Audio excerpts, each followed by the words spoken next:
But if you stay there too long, the sticks start coming in.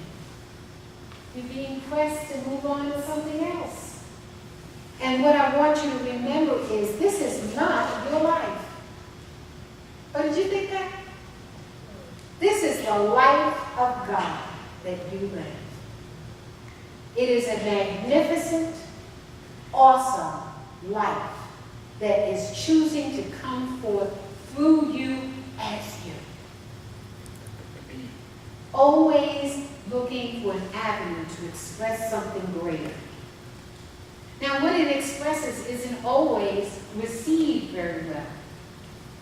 We know that when we look at history. We know that there were those who had a great idea and everybody around them thought they were crazy. Around the world, you're crazy, you know, when you go over the horizon, you drop down. No, the world is round. No! We've seen people go over the hill and you never see them again. A medicine? A medicine that can change the idea of polio? A new way of living? Being able to go to the moon? What? All of these ideas. The great idea comes through the person who is willing to step into that idea, to voice that idea, to be that idea, and to be ridiculed as they move forward. I remember when I decided to come to Charlotte, I voiced to one of my family members that I was going to get a house. Oh, what? What do you need a house for? You could just go in an apartment. You're right. And I had not grown up in a house. I had grown up in the projects. But I wanted a house. And I decided I could have a house. Now, I have to say that when I was married, I had a house. I let the house go, went back into an apartment. But the taste of that was still in me. And yes, I was a single mother. But I could have this house. There are things in us that we're choosing to do that one might look at as not necessary or impossible. But the truth of the matter is, it is necessary for us. It is necessary for us to experience it, and when we do that, there is something that happens in us that is called fulfillment. We feel a sense of fulfillment.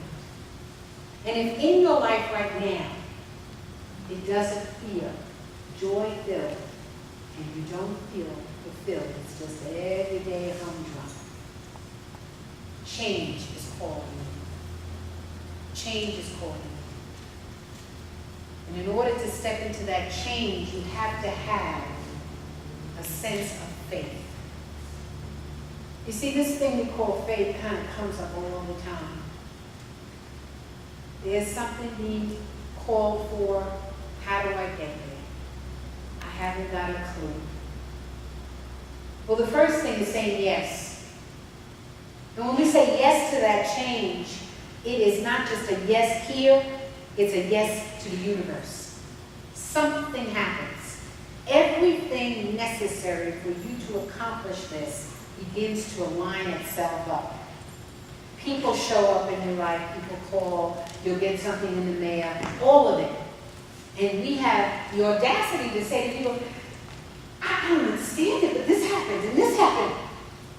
It's coincidence, serendipity.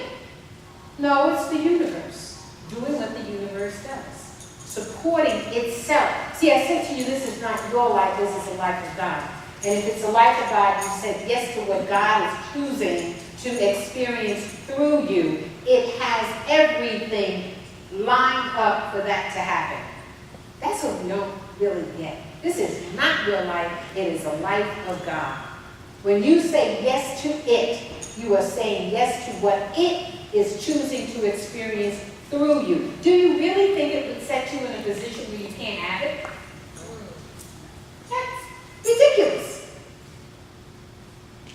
Yes to it. When we say yes to it, the whole universe realigns itself for you to be successful. You don't have to know how you're getting there. We say this over and over and over again in the teaching. You don't have to know how you're getting there. You just have to say yes to it. And it's on an everyday basis. I can't help but tell you this little silly story because I want you to understand the yes is to everything. There's no big or small. Whatever you say yes to, God says, I got it. So, at the conference, there were 3 of us that wanted to go to dinner. One person went ahead, came back with the news that, oh, you can't eat for another 20 minutes. Well, the person that I was with is an old timer in this teaching. I had never sat with this woman before.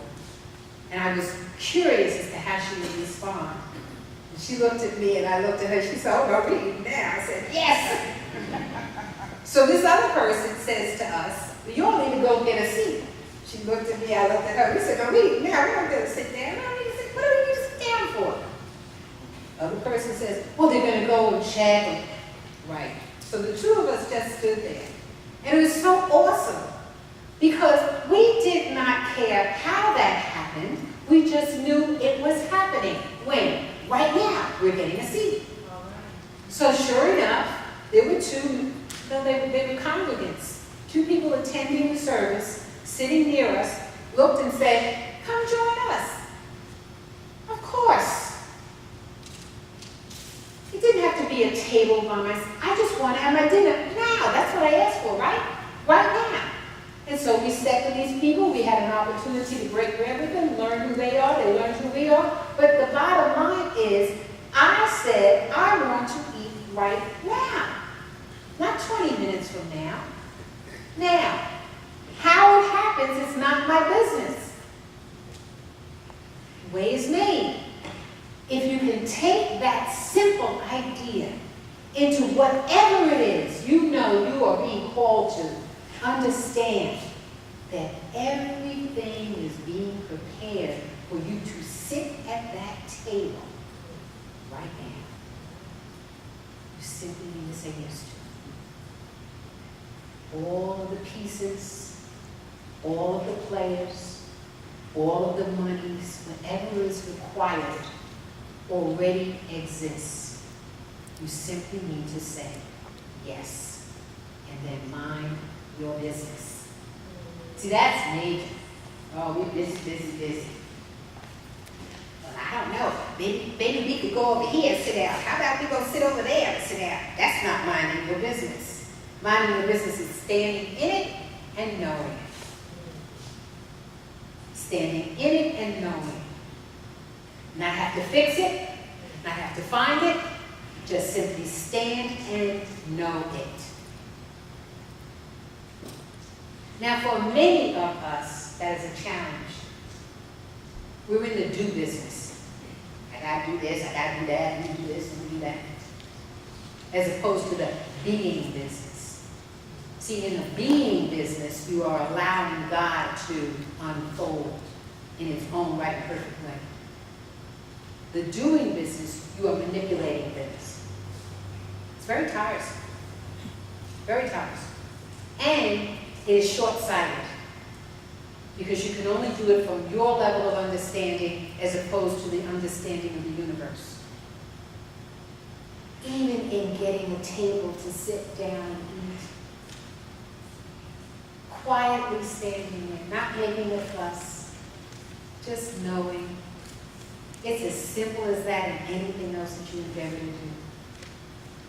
But what I know is that in this room there are people who know change is calling me. Something new is calling me. Something unfamiliar is calling me. And what am I going to say back to it? Not now, just wait. Wait until I retire. Wait till the kids get in college. Wait till I marry, I'll have more funds. Wait till I finish school. Wait until this happens or that happens or this. Wait. It's calling you right now. Right now. And it requires faith, allowing, courage, an ability to shut your mouth. Oh, that's major. I can't help it. I have have to say that again. You need to learn how to shut your mouth. It's nobody's business. See, and we sometimes want to share what it is we're getting ready to do, and by the time you get finished sharing it, the individuals that you have talked to have absolutely spoiled it and turned you around. Why? Because they don't get it. They don't get it. If I did not know more than what I know, when this person said you cannot sit down for 40 minutes, I would have listened to them and go on instead and waited. But I know something else. I don't need to talk to you about it. I don't need to have to teach you right this moment. I'm going to show you. Sometimes we need to keep our fat mouth shut. Because we have something that we're getting ready to do. That individual also does and is not doing it because of their fears, and they will convince you that you can't do yours. Sometimes you need to keep your mouth shut, and it needs to be between you and spirit. And it will draw to you the people that can see the dream with you, see the change with you, support you in that change. That's a change for many of us. Somebody comes, what you doing? Da, da, da, da, da. And you learn how to say, oh, get ready to read me a book. Get ready to do some study. Go do it. You have plenty of things to do besides tell what you're getting ready to do in terms of changing your life. That's a change. Because some of us, Lord, we can't wait.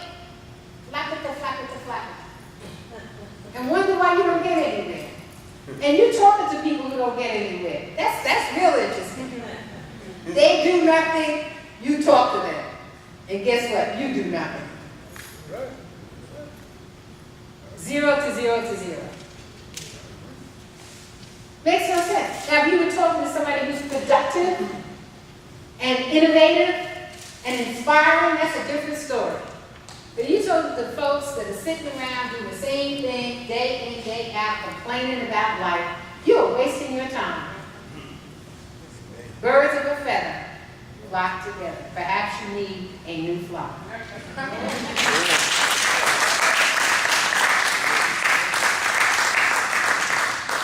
That's not always easy. It really isn't always easy. You know, there's story after story of animals that were living with other animals and acting like them, and somebody else comes along and recognizes that you're an eagle. Why are you over here with the ducks? Quacking. Come on out of there and fly. But if you don't know what you are, who you are, you act just like everybody else. And I'm here to remind you that you are magnificent. Say that. I am magnificent. Magnificence runs through me. Magnificence runs through me. I demonstrate magnificence. I demonstrate magnificence. Because I'm willing to change. Because I'm willing to change. I want you to sit with that. It's a part of life. The willingness to evolve to something greater. And I know some of us are sitting in wonderful things. Wonderful things. But it's calling us to something greater. I know that when I was in Chicago, I missed this congregation. I missed this city. I missed being here. But I also know that we are being called to something greater. We are being called to thousands to step into this teaching and know that life is good and very good, and that you can enjoy each and every day. We are being called to that. And how do we step into that? By being that. By being that. By being that individual that people come and say, why are you smiling? Because I can't help but smile. My life is so good. Why are you changing? You got a wonderful job. Why are you doing that? Because God is calling me to something greater.